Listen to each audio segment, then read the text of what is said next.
ने लगातार किया, लेकिन जाति व्यवस्था जिसके पक्ष में थी उन्होंने उसे बचाने की कोशिश की।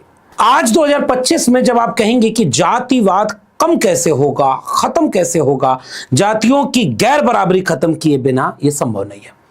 और गैर बराबरी खत्म करने के लिए अगर यह अवसर आ चुका है तो ऐसे में यह किताब तो बहुत सवाल खड़े करती। इसलिए मेरे प्रकाशक को शुभकामनाएं कि आप उन तमाम कष्टों को सह सकें जो इस किताब को छापने के कारण आपकी झोली में आएंगे, और लेखक को बधाई है कि आप उतना साहस जुटा पाए, क्योंकि बहुत बार अब ये साहस जुटाना अपने आप में मुश्किल होता जाए।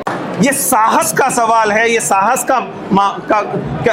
की चीज़ है कि लक्ष्मण ने इस पुस्तक में इस सवाल को उठाया है। बल्कि मुझे तो कई बार लगता है कि यह इवन पब्लिशर के लिए साहस का सवाल है। भाई उन्हें तो पता नहीं बहुत सारे कंप्लायंसेस करने होते हैं, सरकार जब चाहे आपकी गर्दन दबा सकती है, और आजकल के प्रकाशकों में कम हिम्मत बची है, पता नहीं दोस्ती करा ले गई या क्या, लेकिन ये एक साहस का मसला है कि ये किताब आज के समय में छप पा रही है और आप इसे पढ़ पा रहे हैं। इसलिए मैं फिर से याद दिलाना चाहूँगा, जब आप ये किताब खरीदते हैं या पढ़ते हैं तो पढ़ने से जो आपको लाभ होता है वो तो होता ही, लेकिन जब आप खरीदते हैं तो ये खरीदना या किताब का पढ़ना स्वयं में एक प्रतिरोध है।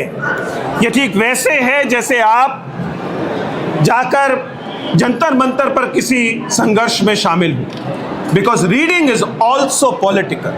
Reading, act of reading is a political act.